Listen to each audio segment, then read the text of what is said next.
Ronny, you're the co-founder of the Bitcoin hardware store. You're in El Zonte, right in the heart of Bitcoin Beach, right? Has the recent changes to the Bitcoin law affected the circular economy there? What are you seeing? What are you hearing? It's a great question to start. Thanks for having me. Short answer, no. I wouldn't say it's affected the circular economy in a negative way at all whatsoever.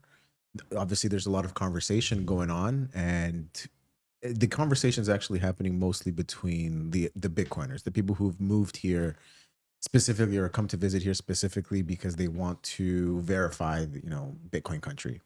But the locals themselves, I would say, the biggest question that they're having actually now is, okay, if Chivo doesn't exist, where can I put my Bitcoin? Where can I store my value? So the store actually has seen an influx of Salvadorans coming in and asking about what solutions are available to them.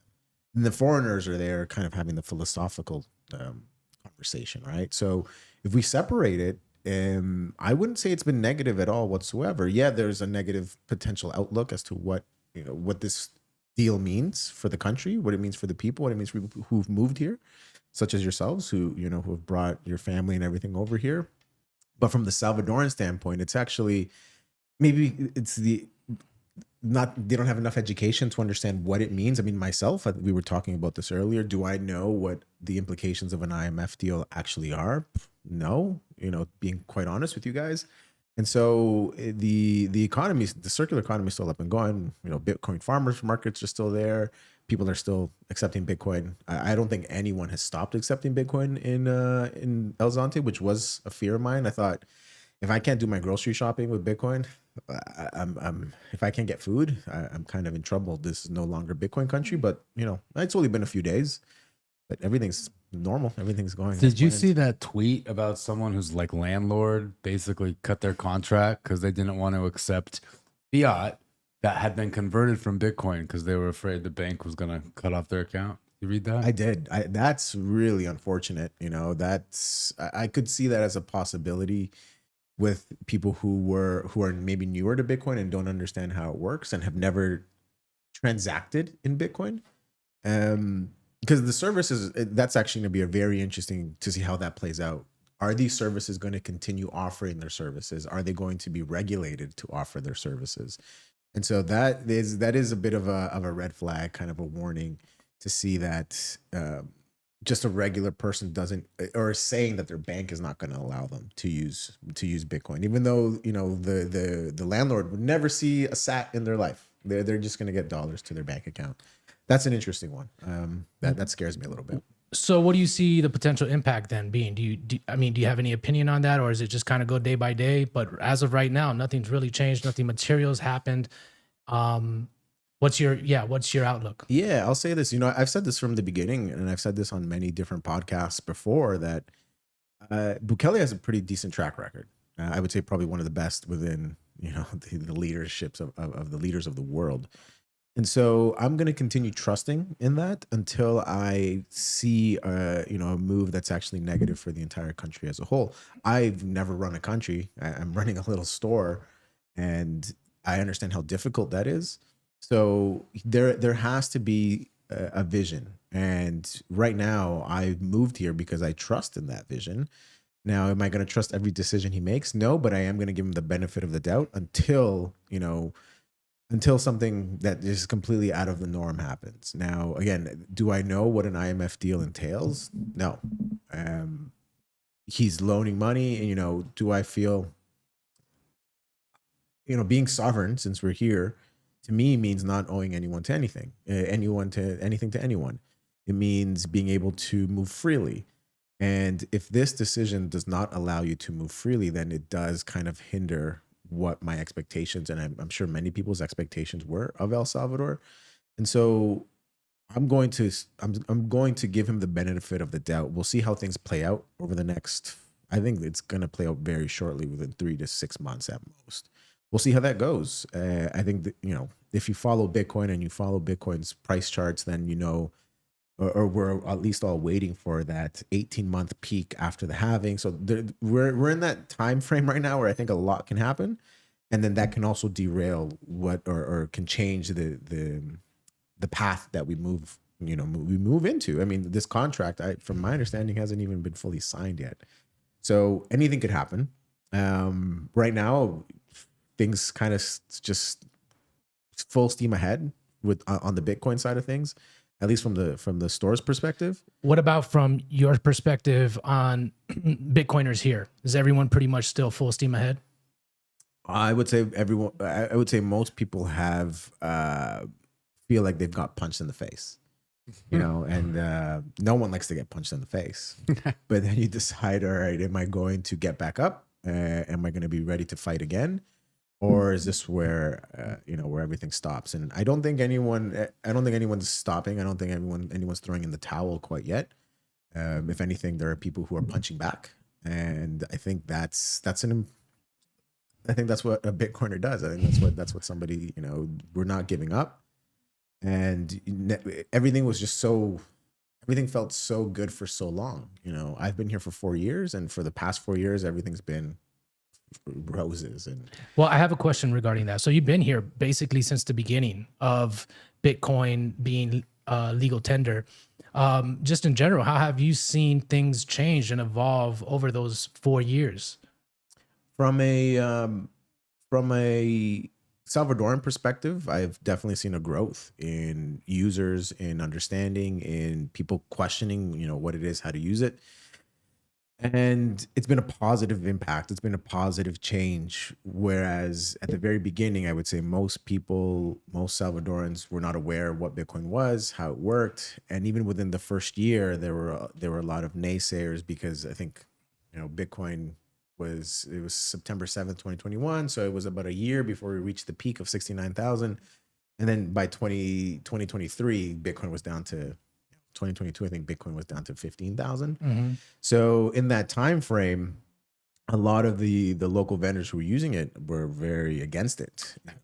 Yeah, exactly. Not really understanding what it was, not understanding that this is actually the time to accumulate, because they've never come across a situation. Most people don't have savings, so they're not investing. They don't know how those cycles work, and the outlook was very negative. And to be fair, right, it's not just El Salvadorans, it's everyone. I mean, we've all tried to orange pill people before, right? And it's not the easiest thing to do, especially in a bear market. So like, I don't put any fault on the Salvadoran people for not picking that up, because most people don't. Totally. And you're not going to know how anything works until you're kind of thrown into the fire. Yeah. And then you figure it out as you go. So for the first year or two, I would say, when I first got to El Zonte, I would say for me, I was excited to try the technology, see how it worked. I wasn't really into Bitcoin at the time. I didn't understand the ethos, even the technology behind it. I thought, it was cool, but whatever, we're still far, far away.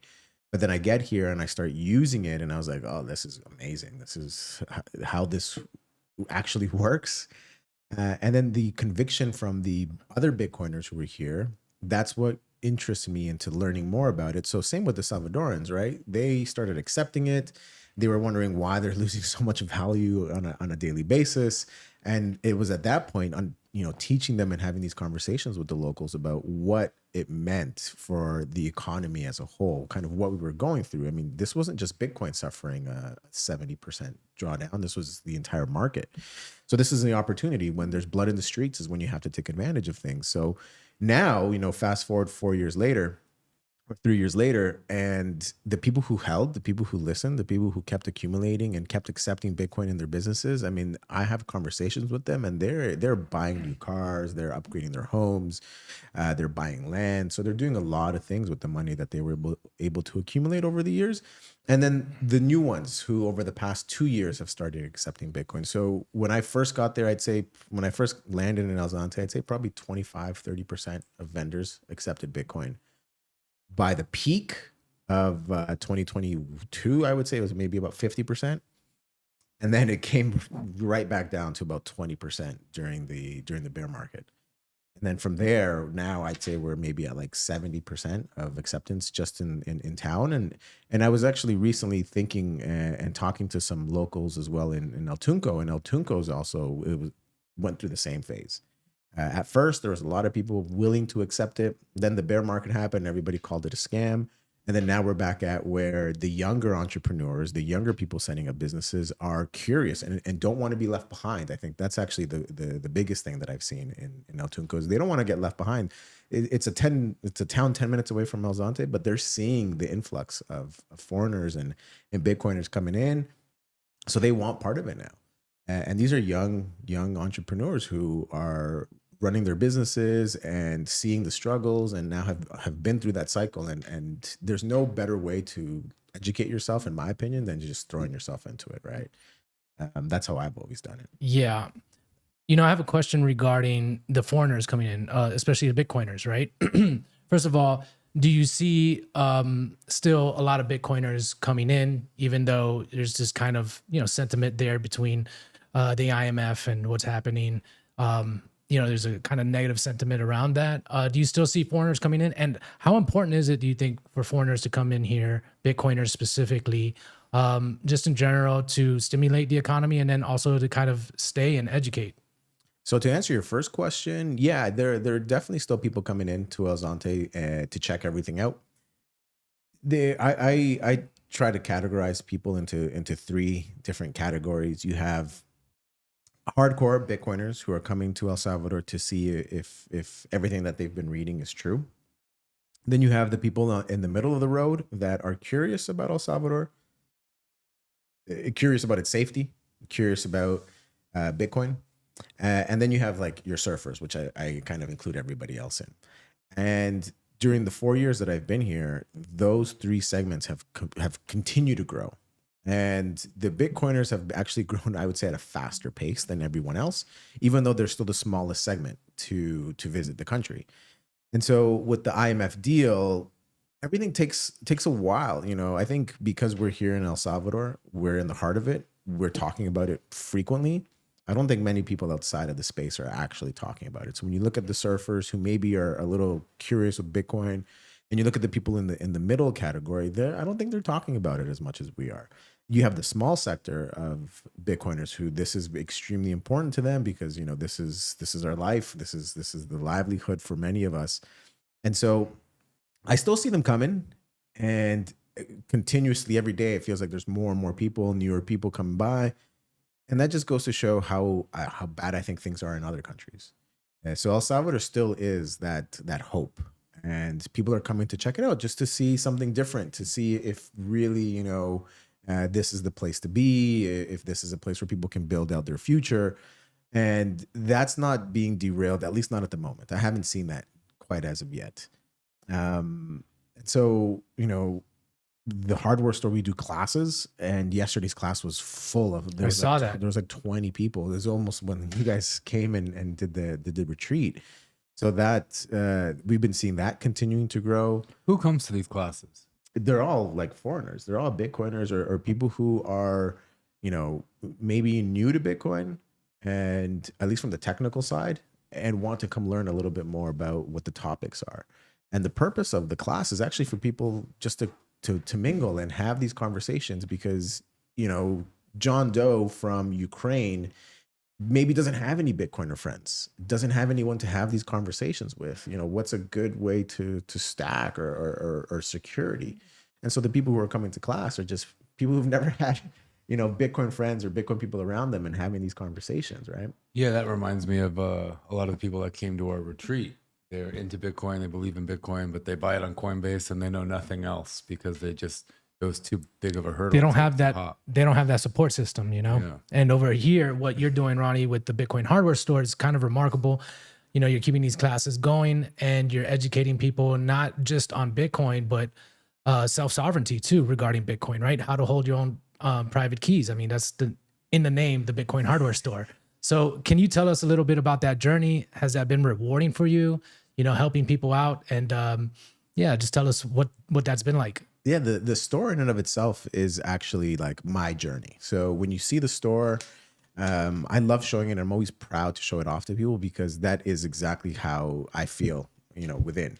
I'm not super technical. I definitely like to play around with things and verify things for myself, but I don't have any background in programming or any computer engineering, computer science stuff. Everything's just been out of curiosity on YouTube. But as I said earlier, being thrown into the fire for me is one of the best ways that I think I can learn, right? I'm not really going to know anything until I try it out. And then was that the throwing yourself into the fire? Was that the store? Yeah, exactly. Yeah. So I'd finished, I know you guys had John on here recently, but I'd finished My First Bitcoin Diploma. This was after I had met John. This was right after Bitcoin had become legal tender.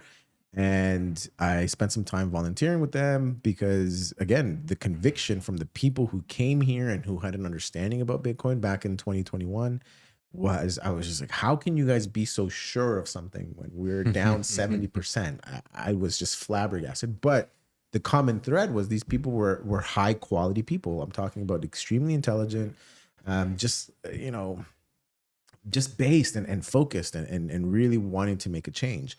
So that, I would say, is what motivated me to really dive down the rabbit hole. And from the technical point, at least from My First Bitcoin point, the very first thing is, hold your keys. That's the most important thing you can do. So when I was attempting to do that here in El Salvador, I realized how difficult it was to get your hands on these things, to have anyone outside of My First Bitcoin help you. And My First Bitcoin is great. They get you from 0 to 1. And so I saw an opportunity. Okay, I need to go from 1 to 3 or 1 to 4. Who's going to get me there? My First Bitcoin wasn't going to do that. They're focused on getting people from 0 to 1. Great. Who can I go to? It's a big step. It's a huge step, right? And then so who do I go to? Well, I guess I'm just going to figure this out myself. Started buying hardware. I tell this story quite often at the store. Is when I wanted to get a node, I needed to run a Raspberry Pi 4. Because at the time, that was the only thing, or that was the one that was recommended to me. So I look up on Facebook Marketplace for a Raspberry Pi 4, and this was 2022, mind you, before the country was considered one of the safest in the world. So it still had a bad rap, and there's a listing to go to Santa Ana, some town close by Santa Ana I'd never heard of before. It's like, all right, do I risk myself and do I go over here and just meet a random guy in the middle of the street during the day? I guess, if I really want this node bad enough. So I went, and luckily enough, he had asked to meet right in front of the police station. So I was like, all right, this makes it a little better. And I get there. He's dealing full nodes. Yeah. And I get there, and I'm lost. I don't know where I am. It's your typical El Salvador shacks everywhere. It was during the day, so people were having lunch. And this police officer comes out of the police station, all black, and he starts talking to me. So I was like, oh, cool. Like, yeah, man, blah, blah, blah, blah. And then I'm like, so do you have the stuff? Because I thought he was the guy. Again, I never met this guy. So, and because he came and talked to me and he looked like he was on a mission, I was like, so do you have the stuff? Would you say the stuff? I said, El coso. What'd you say? Tenés las cosas. And he was like, what are you talking about? And I was like, la máquina, la computadora. And then he's like, no. I was like, I'm looking for someone else then. And I pulled up. I'm like, I'm standing beside the police officer. So this guy comes. We make the exchange. I tell the police officer what I was doing, obviously, at that point. And then I went along my way. And so at that moment, it was just like, this cannot be the way that if you're going to run your own node, this cannot be the way to do it here in El Salvador. There needs to be a better solution. And so the store really came from my need to be able to hold my own keys, run my own node, set up my own channels, be able to just be sovereign and use Bitcoin to its full capabilities. And then educating people. The best way to do it is to educate myself and have people come in the store, ask questions, and then I figure out, how to solve those things. That's something that's always called me is, all right, when people have a question, curiosity kills me. I can dive deep down a rabbit hole. So people ask me questions, I don't know the answer to them. Well, guess what? I'm gonna sit at the store and I'm gonna look it up to see how I can solve it. And I just find Bitcoin to be a great tool. So that's what drew me to starting up the store, and then doing these classes is again, the classes are just my journey, right? Like What is the Lightning Network? Should I use a passphrase? What's multi-sig? How to use multi-sig? When is it time? Should I loan against my Bitcoin? That was the one we did yesterday. The liquid network, like there's so many different technical parts about Bitcoin, and we need to discuss them because here in El Salvador is the best place. If you can't do it here, where else are you going to do it?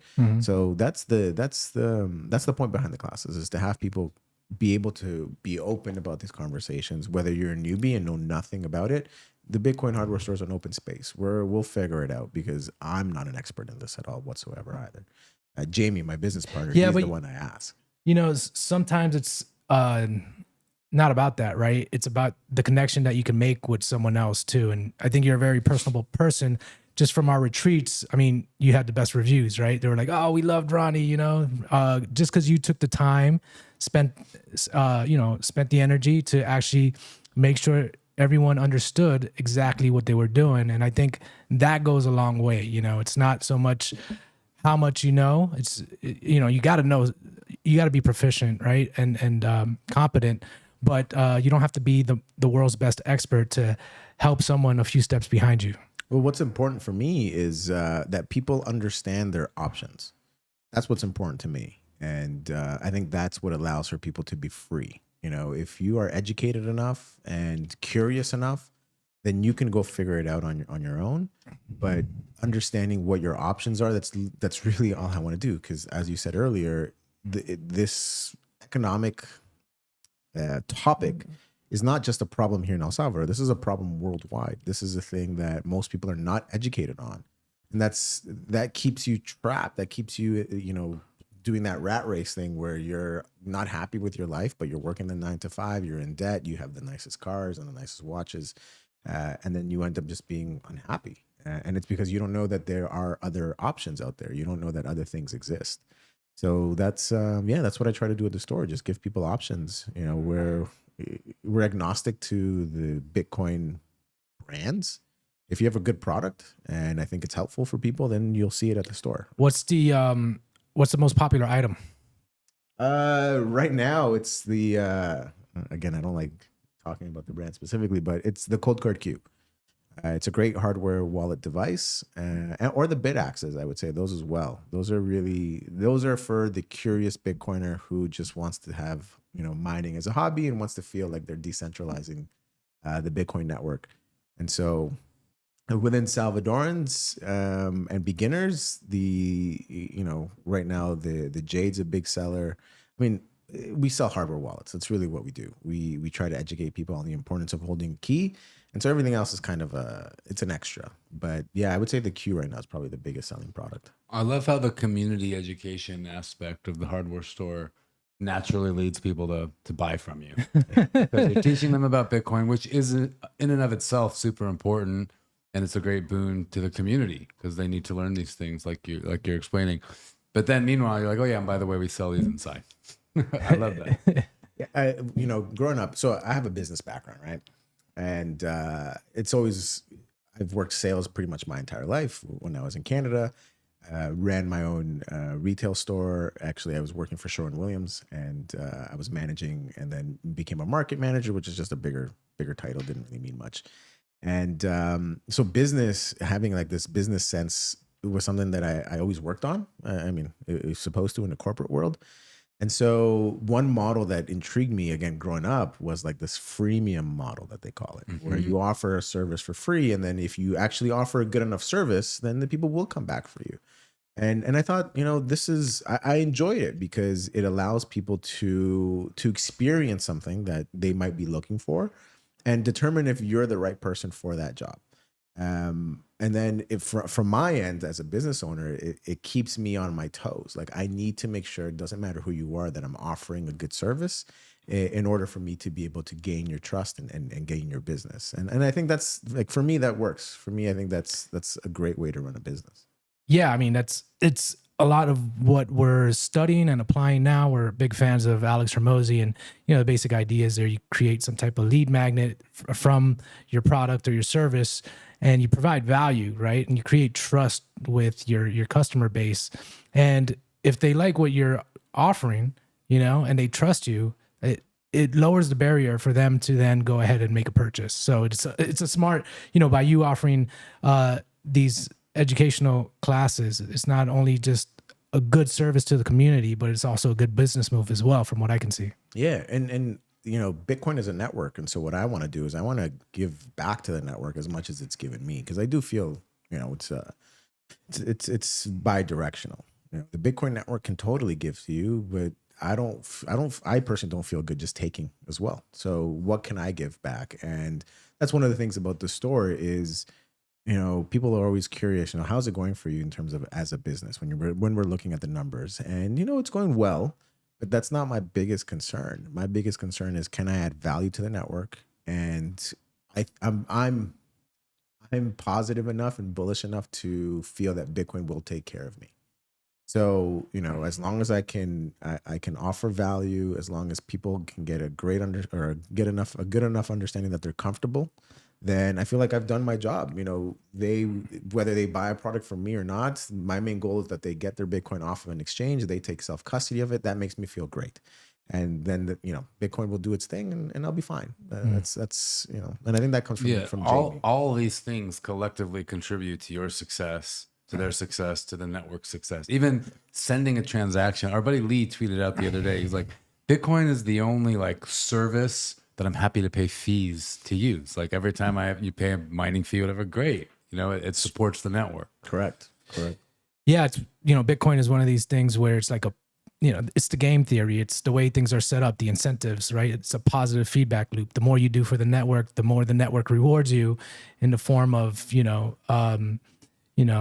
monetary appreciation. That's the proof of work protocol, right? And it's not only monetary appreciation too, but it's also extending the economy, more places where you can actually transact with Bitcoin as well, right? Like, your wealth, if you think about it, if it's directly tied to your access to goods and service. What good is it to have all the money in the world if it doesn't get you what you need?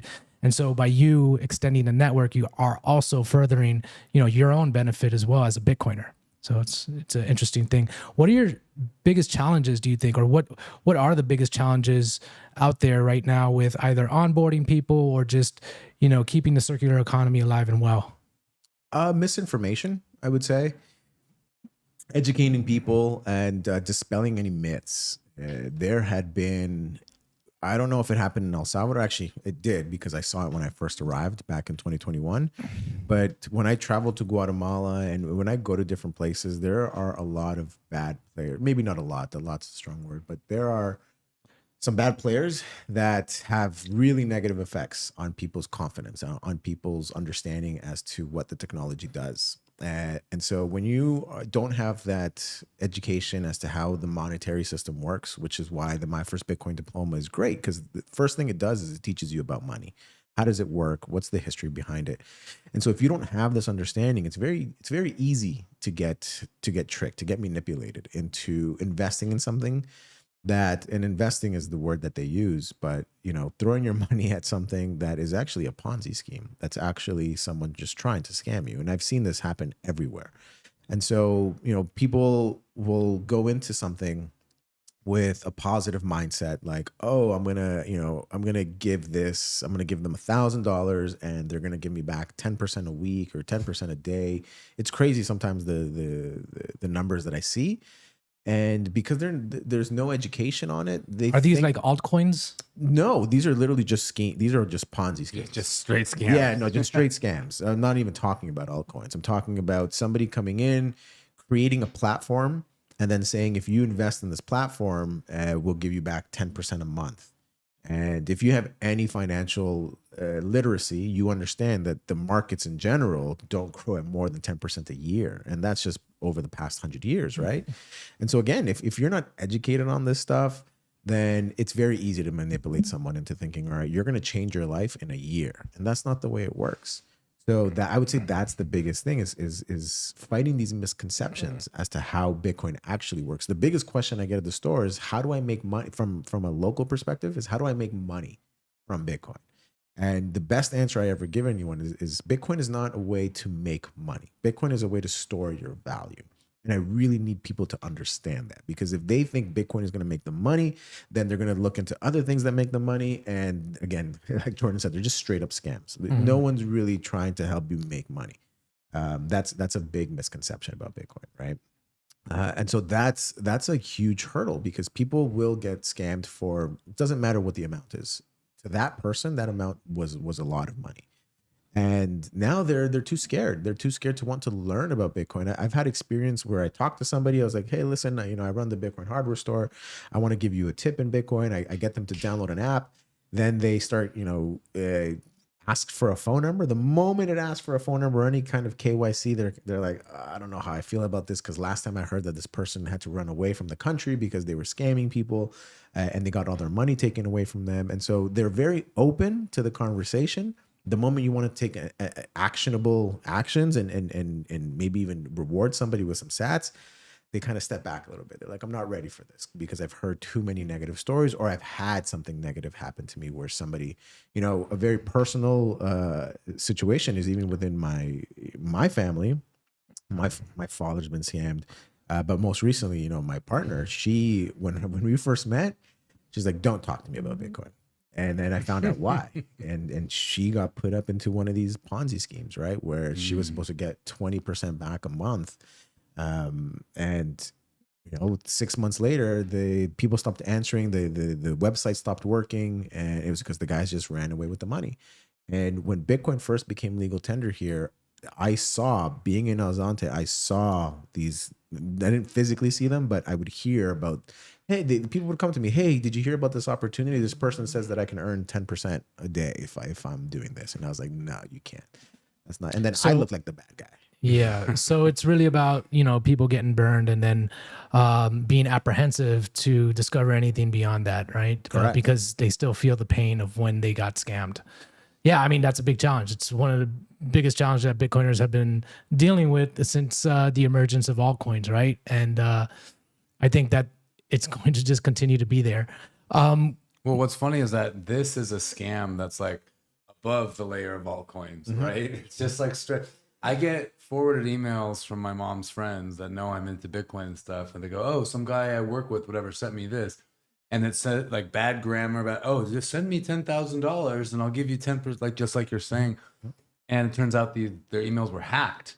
And because my mom's friends have no literacy at all surrounding any of this, and it's coming from someone they know, like, oh, is this a good idea? Should I send them $10,000? Like, oh, it goes. Crazy. It's like from one person that doesn't know what they're doing, and then it just hops over to the next, and it's very contagious, because people are in a tough spot, and so Bitcoin is here to potentially, liberate you from whatever situation you're in. And so Bitcoin is for everyone.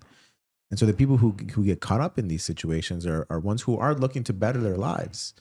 And unfortunately, they get taken advantage of. And so that's why, like, my biggest thing was I was lucky enough to learn from, my first Bitcoins of the world. Some of the developers that live in El Zonte. I was lucky enough, you guys, to really have an understanding as to what it is and what it isn't and how it works. So that's the main focus that I'm trying to do, because if I can educate people, again, it's all about education. You educate people, then you let them decide. If after you've educated someone and they still want to throw 10,000 for 10% a day, then that's on you. Yeah. But my hands are clean. Yeah, it's a good way to pay it forward, right? You're taking what you've learned and you're helping other people along the way. Let's shift to El Salvador and living here. How do you find that? I love it. Yeah. My journey. So I'm Salvadoran, right? And I spent my entire life in Canada. I traveled a little bit after I graduated from business school, but El Salvador was never on my list because I had some bad experiences when I was younger. There was a lot of violence, a lot of poverty. My family would always tell me I actually couldn't go anywhere without having some type of security present. Someone who knew the neighborhood, and I was told places I could and couldn't go at certain times. And so, growing up, I never really considered El Salvador as a place that I could spend any large amount of my time. And, me being a city boy, me being from Toronto, I always thought the city's great. I have access to everything I need. There's a lot of money flowing around. This is where the opportunities are. for me. And but then COVID happened, so I moved out here as a way to kind of escape. And then I really fell in love with the place. The food, I like. It's almost like island time down here. You know, you just Well, kinda take definitely it in easy. Bitcoin Beach. Yeah, Right? yeah. The city's a little different. I'll give you Yeah. that much. But on the beach, everything's pretty, pretty relaxed, which for me is fantastic. The quality of life, the culture, the whole family aspect of things here in El Salvador, the community aspect things is what I really enjoy the most. In El Zonte, I pretty much everyone knows me and I know everyone. And so it's a family. No matter, it's a dysfunctional family, but it's a family nonetheless. And so, anything happens, you need any help, there's always somebody there who's going to lend you a hand. And that community feeling was just incredible because being from Canada and being in Toronto in a big city, you don't feel that. Everybody walks with their heads down. Nobody smiles at you. I didn't know my neighbors, didn't really talk to them, never had dinners together. And here, if you're having dinners with people almost on a daily, right? At least once a week. That's normal. And so El Salvador for me just became kind of this escape. And plus my family's here. So if I ever do feel lonely, my cousins are here, my aunts are here, everyone from my mother's side and my father's side live here. My mom and my dad still live in Canada. But when I miss the family, I just go hang out with them, go see how things are going over there, get back in touch to my culture, go to Quesaltepeque, which is where my family's from, and, kind of see what my family live like. And that allows me to also, sometimes I sit and I'm just like, man, I'm so privileged being here because I can't imagine what my family's life was like during the war specifically. But El Salvador is just a beautiful place. I like the food here. The quality of food is better here than it was in Canada. Now the diversity of food is not as big, but I'd say the quality of the food is better. What The would you sun, What would you like to see then emerge out of El Salvador's development? Is there anything where you're like, man, I wish El Salvador had this? I I got a few. I would say like my biggest struggle when I'm in the city is definitely traffic. We need some better infrastructure for people moving around. And the biggest thing that I would say El Salvador needs to focus on is and this is any country. I played sports. And so the best analogy, and I always played team sports. So the best analogy that I can always come up with is you're only as strong as your weakest link. So we really need to focus on that because your weakest link, that's as far as you can go as a team, as a country, as a community. And so I think we need to focus on the people who are, less privileged, the ones who are at most risk of The effects from inflation, for instance. correct, all of that stuff. I Yeah. think we really need to focus on the young generation, give them hope, opportunities, opportunities to create, to build, to experience things, and take away some of that monetary difficulty. And so, because that giving the kids hope and experience, that will create a community that has experiences from all different sorts of things, people with open minds, and then we can build an El Salvador that's stronger for everyone. I don't really want to be in a place, which is again why I left Toronto. There were no opportunities anymore. It almost seemed like everything was getting worse. And when everything gets worse, all the problems are exacerbated. And so, I just started noticing a lot more crime, a lot more drugs, a lot more of the negativity. And so that's what drew me away. And I don't want the same thing to happen here. I want people to continue having hope. And so we really need to focus on the people who are most at risk. So education, I'd say, infrastructure, and opportunities for anyone. Yeah. Yeah, it's interesting. Now you're comparing, your journey here to El Salvador to Canada. What's your sentiment about what's happening kind of internationally, primarily with Canada? Are you glad to be here in El Salvador? What's your macro worldview? Yeah, no, I'm definitely excited to be here. Being in El Zonte and being in the Bitcoin space is definitely a bit of it's a silo, right? I'm focused really on education. I'm focused on Bitcoin, focused on myself, building the brand and the business. And then the good thing is you get a lot of people coming in from different parts of the world, and you have these topics. I'm extremely excited to be here, and that I don't have to worry about what's going on, outside of the El Salvador space. So you don't pay attention much to what's happening in the rest of the I do pay attention. There are topics of conversation all the time. Now, do they affect me? I would say probably not. At least not at the level that I'm at least. And I'm happy to be away from it. I still pay attention to things that are happening in Canada.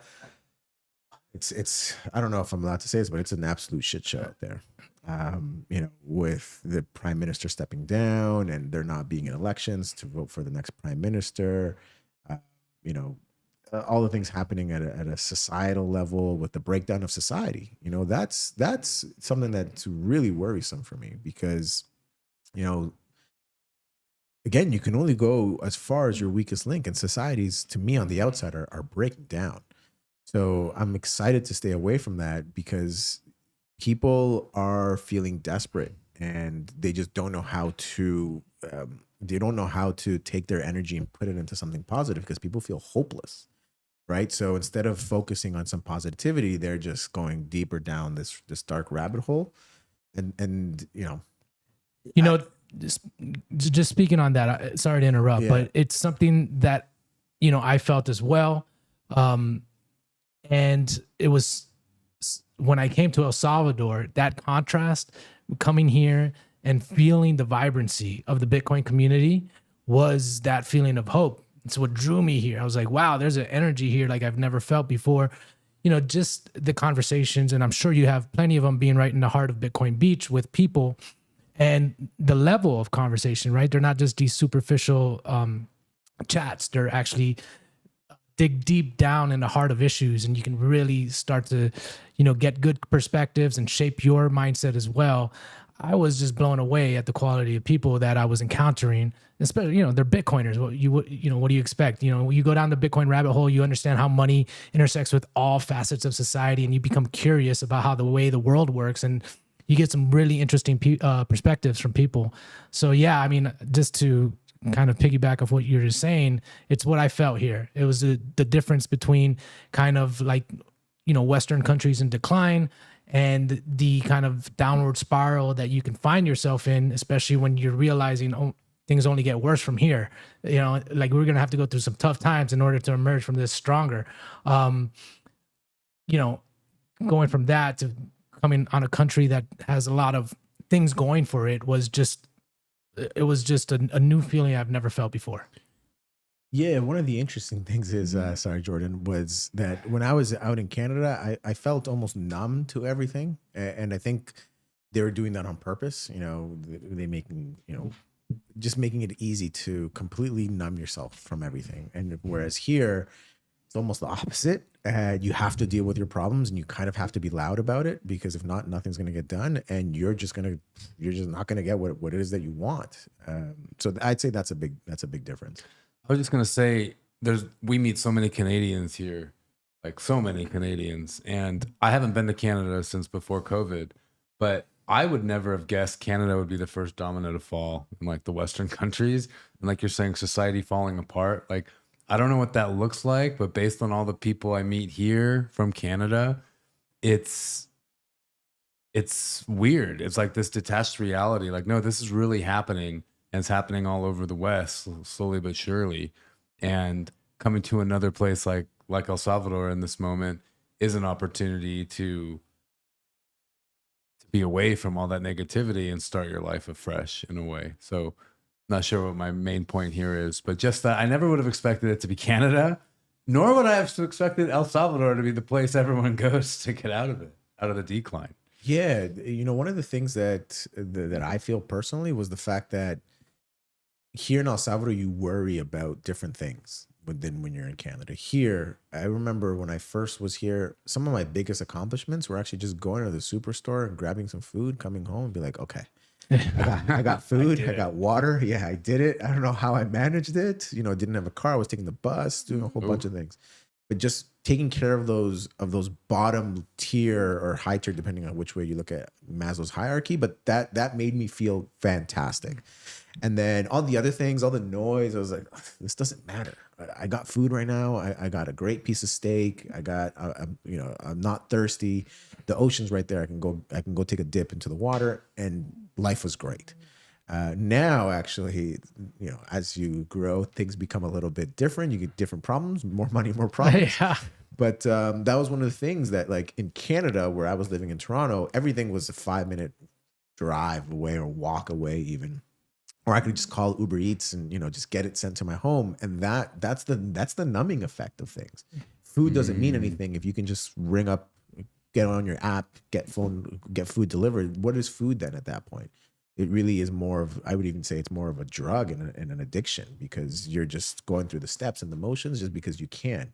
Now, you might not even be hungry, but you can do it at 12 o'clock, 1 o'clock in the morning.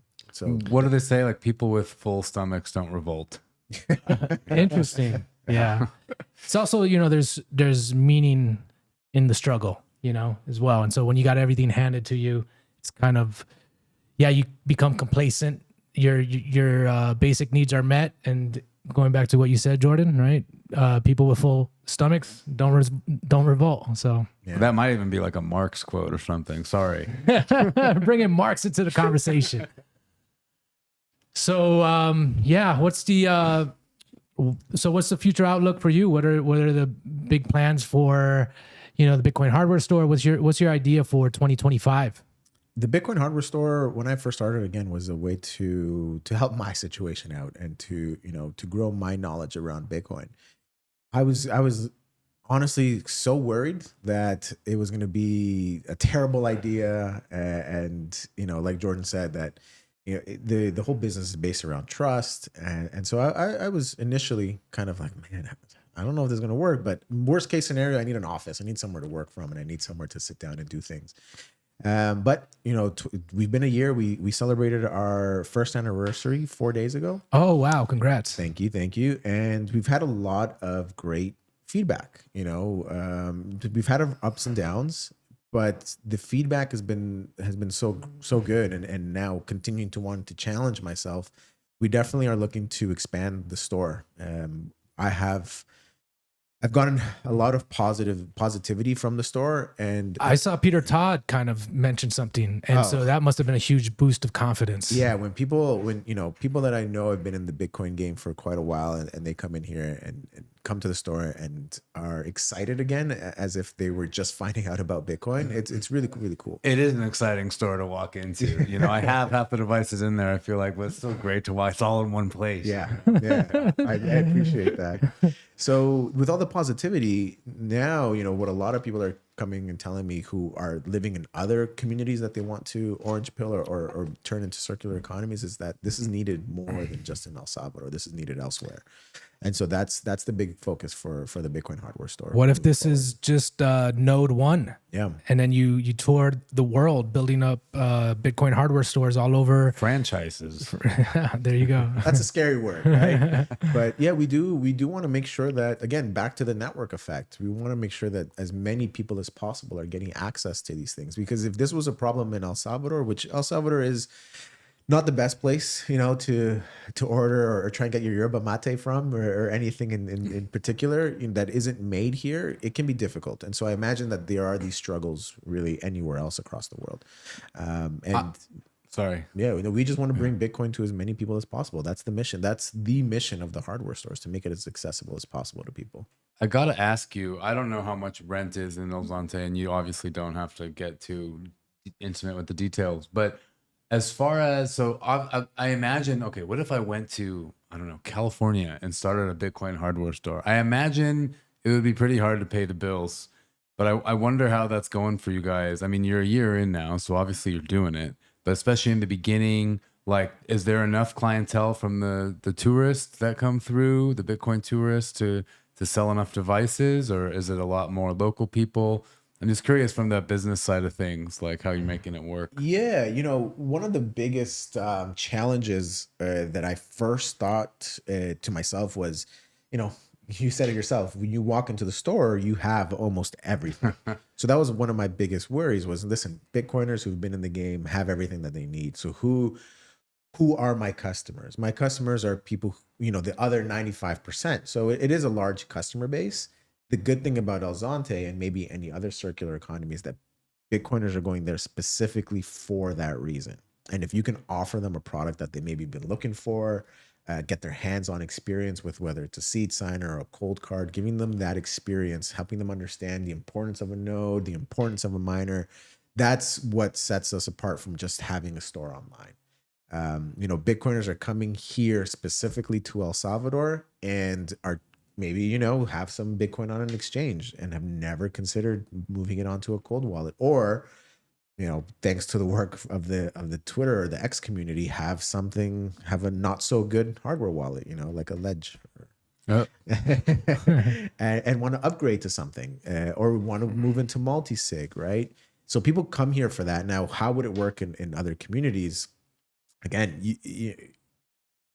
I don't know if you'd get that traffic of people who are specifically going, to California and wanting to get a hardware wallet.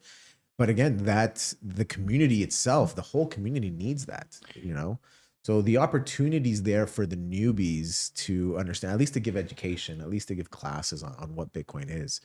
Now, the monetary aspect of things, would that work in a place like California? I'm not sure. It'd be extremely I imagine difficult. you would need to do the same whole community bundle. Like, hey, we do weekly workshops. You'd have to do a lot more than just sell devices. Correct. Be needing to educate people to give them a reason to buy the Correct. devices. So that's where we're going actually with the hardware store, is to be able to offer something to people, just kind of like a playbook. Like if you're a community leader, you're going to need the store as part of your entire package. This is part of the entire package now. And you're speaking to people who want to build up circular economies in their local communities. Hey, it'd be cool. One of the things that Jordan and I have been doing is kind of building in public, sharing the journey, our struggles, our triumphs, and just kind of how we are thinking about, maneuvering, in business. And so it'd be cool. Yeah, I think that's a great idea to kind of open source the playbook, so other circular economies around the world can understand the importance of a Bitcoin hardware store and what role it plays in the circular economy. Yeah, and it needs to be somebody who is passionate about it, right? Because as I mentioned earlier, I used to run a store, but I was not passionate about paint or working in the construction industry. So it needs to be someone and a group of people who this is their main focus, because these are just tools. Again, one of the things about the hardware stores, we don't have any products of our own. Everything is community driven. Everything is open. Almost everything is open source. 99% of the products that we carry at the store are open source. So these are things that anybody could really pick up and start educating with. So it's really meant for anyone who has the passion to do it, to take this as an example. And I do want to, my next goal and one of my purposes in life has always been to empower people. I coached soccer as an adult. I became an adult because I enjoyed soccer, and I found it a way to empower the kids, to give them an opportunity. And so same thing in the Bitcoin space. I want to empower the next generation of kids. That's how I want to leave my mark on this planet and society, is to empower enough people that they can continue changing the world and empowering others. I think that's very powerful way. That's kind of the legacy that I'd like to leave. So the hardware store is a way that we plan on doing that. We would love to expand. I do plan on doing some traveling this year to see where else this could be viable. Any specifics? Central America and Latin America is definitely hot. Africa, I'd say. These are the places that I think need it the most, especially. The US, US, Canada, Europe, they need it, but I don't think they're at the level that these, places where the money's extremely struggling. You look at places like Argentina, Colombia, places in Africa where the devaluation of their money is just, sometimes it's mind blowing what's been happening. I think these are the places that are prime to just go right now. I don't know if California or Toronto is ready right now. Sure, you got to be strategic, right? Yeah, that's awesome. Any other thoughts on your mind? You've been thinking about anything in the Bitcoin space that has caught your attention lately? What do you think? What do you think Bitcoin is doing? You think it's just doing its thing?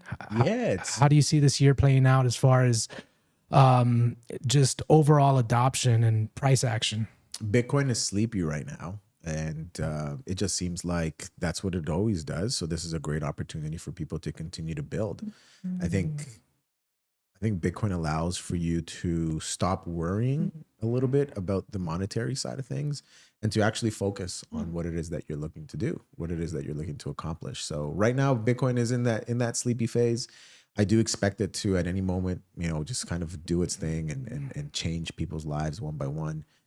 And so, my biggest advice to everyone is just keep working hard. If you're doing this because you love it and you are here for the revolution and the sovereignty of what this tool can do for you, keep going. There's a lot of people with you. There's a lot of people supporting this movement, and I want to encourage anyone who wants to get involved to just keep going. Proof of work. It's literally part of the protocol. And if I'm just a little cog in the whole playbook, if I can do it, anybody can do it. I'm not technical, but I really wanted to be involved in something that I truly believed in. So if you believe in Bitcoin, go for it. Even with IMF deals, even with all of this, the biggest thing I would say is Bitcoin is a bottoms up approach. It's a community. That's how it's going to grow. It's going to grow because the people need it, because the people see it as a useful tool in the arsenal of their lives. It doesn't matter what the government, like China's banned Bitcoin how many times? Bitcoin's been pronounced dead over 100, over 200 times. So it doesn't matter what the government does. You have people who are, some people who are willing to risk their lives for this stuff, and in lawsuits and in all these problems. Ross Ulbricht just got released, so there are people who go to jail for these things. And so I would say just keep going. Don't focus on the noise. Focus on the signal, and that'll take you to wherever it is that you want to go.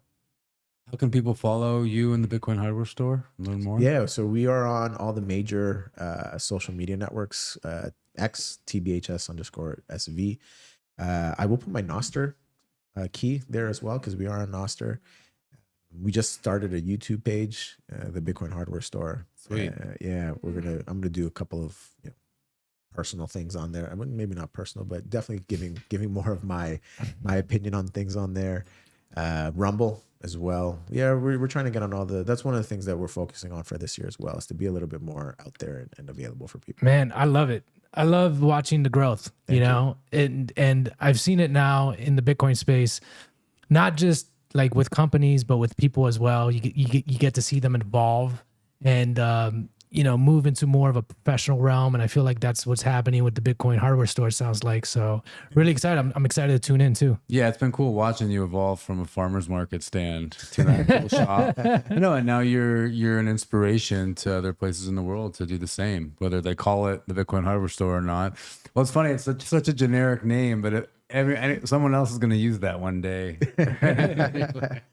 Yeah, when we came up with that name and everything, it was just, again, I have no marketing whatsoever. It's just like, I don't know, man, let's just call it, let's just go. Let's just go. It doesn't matter what it's called. Let's just go. Bitcoin Depot. Yeah, actually, I was considering those. Yeah. Oh, yeah? Being from Toronto, right? It's like, well, what can I call this? Like somewhere where people can just go. I like the clear, not clever name. This is very clear. This is what it is, a Bitcoin hardware store. Exactly. Well, cool. Ronny, thank you so much for coming by and having a chat with us. It was great. Look forward to talking to you again sometime. Appreciate you guys. Thanks, Ronny.